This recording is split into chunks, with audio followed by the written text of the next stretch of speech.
The Russian collapse on every point of contact has been so extreme and so total that it's very difficult for even people who follow this issue full time to keep track of what's going on. The very, very short version is that over the course of the last couple of months, the Ukrainians have advertised that they're going to launch a major invasion counterattack in the Kherson region in an attempt to reclaim that territory. And we're going to include a link here as to what they were thinking with that. But instead, the bulk of Ukrainian forces seems to have somehow snuck all the way across Ukraine and sucker punched the Russians. The Russians did deploy maybe 10% of their troops from their eastern front to the Kherson region in an attempt to resupply because they knew that's where the attack was going to be, and as a result, they were unprepared for the Ukrainian assault. The Ukrainians so far have basically destroyed all functional Russian military formations in the Kharkiv province in the country's east, and they are now in the process of doing some mopping up and moving into Luhansk and Donetsk, which were those two provinces that the Russians invaded back in 2014 and declared to be independent republics. The government of Luhansk seems to have dissolved, and the military of the Luhansk Republic, which is the legal fiction that the Russians created to justify the current invasion, seems to have dissolved as well. The Russians are not retreating. This is not moving your tanks in orderly formations to get to a more defensible border. The military has crumpled. Izium, which was the location that the Russians spent the last 2 months trying to seize and ultimately did, and it has been the forward military base for most of their operations in eastern Ukraine, has been captured by the Ukrainians, and not just captured intact. The Russians did not even get on trucks to try to drive away because the Ukrainians were using drones to hit trucks on the highway. They simply left their equipment and ran, and it appears in most cases the only reason that the Ukrainian assault is not happening more quickly is that they are waiting for Russians on foot to run to the next town, tell everyone that the Ukrainians are coming, so that those troops can get off their equipment and run. So we're not just seeing a broad-scale collapse of the entire Russian military position in these areas. We are seeing them abandoning every piece of equipment that they have brought in and stored up for the last 6 months as part of their effort to go onto the rest of Ukraine. So in the case of Izium specifically, that is enough tanks, artillery, ammo, and fuel to supply 10 to 20,000 men, making it the single biggest arms transfer we have seen since World War II in the days of Lend-Lease. It's just that it's from the Russians to the Ukrainians. That one day has transferred more weapons to the Ukrainian military than everything that NATO has done to this point. And it seems to be par for the course that there are dozens of instances like this on smaller scale. Now, for those of you who have been cheering for the Ukrainians, I don't want you to get overly excited here. We have seen this before. The Russian military is not well trained. It is not well equipped. Its logistics suck. They can't fight outside of rail systems because that's how they transport all of their material. And that's one of the reasons why the Ukrainians are doing so well here, is that they've taken out some of the rail depots or captured them, and leaving the Russians to know that they've been completely cut off from resupply and reinforcements. However, Russia has won about half of the wars that it has fought. And in every single one of the wars that it has fought, that it has won, there have been moments like what is going on right now. Because what happens is the Russians move in, they get sucker punched, superior forces in terms of either number or more likely technology and logistics and morale and training, destroy them. The Russian position collapses, the Russians retreat, or more likely that military division is simply obliterated.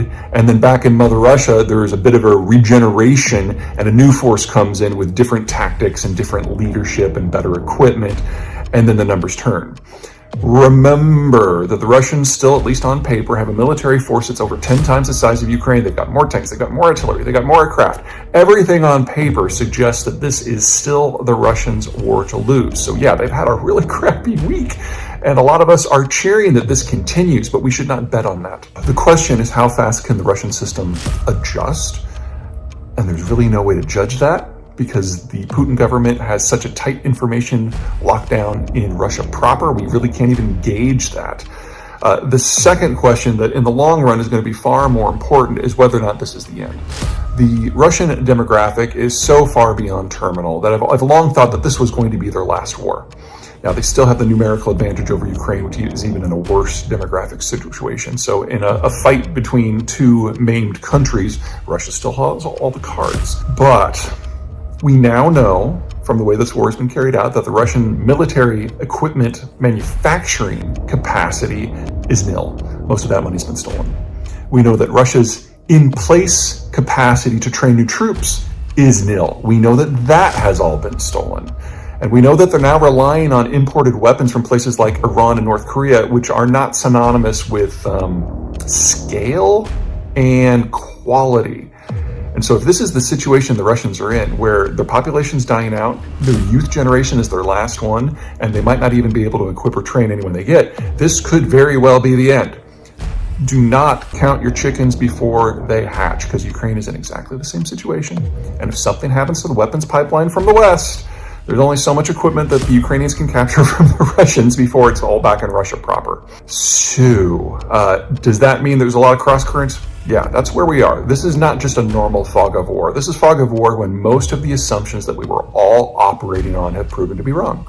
I was probably the most optimistic for the Ukrainians at the beginning of this. They had 8 years to prepare. They have a sense of nationality that did not exist a decade ago. And even I thought that this would be over with a complete Russian victory throughout all of Ukraine within 6 months. Clearly, that is not how this is going right now. But it's too late to count the Russians out. All the numbers are still on their side.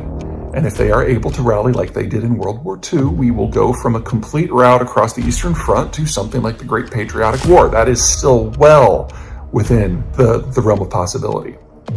But the capacity of Russia to be an extra regional power, that is now over for sure. We have seen the Russians be forced to repatriate equipment from a number of their operations around the world, whether it be in the African continent, where the Wagner Group's been active, to Syria, where it's a lot of air defense, to even places closer to home like Georgian-occupied territories in South Ossetia and Abkhazia. The Russian equipment situation is now so desperate that they're pulling it all back. So in the best case scenario for the Russians, where they can still turn this around, you are still talking about a completely castrated military strategic position on a global scale that reduces Russian power to the Russian Federation proper and wherever they can impose direct military control moving forward, which may or may not be Ukraine.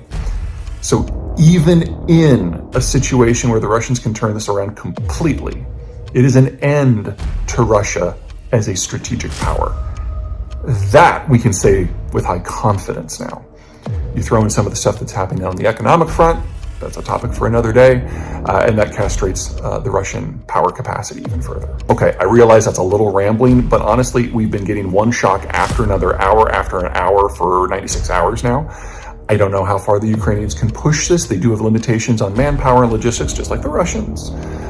But I certainly understand their desire to hit while the iron is hot, because we have an in-progress, rolling and accelerating rout. And that is a once-in-a-war opportunity. They're doing their best to take full advantage of it.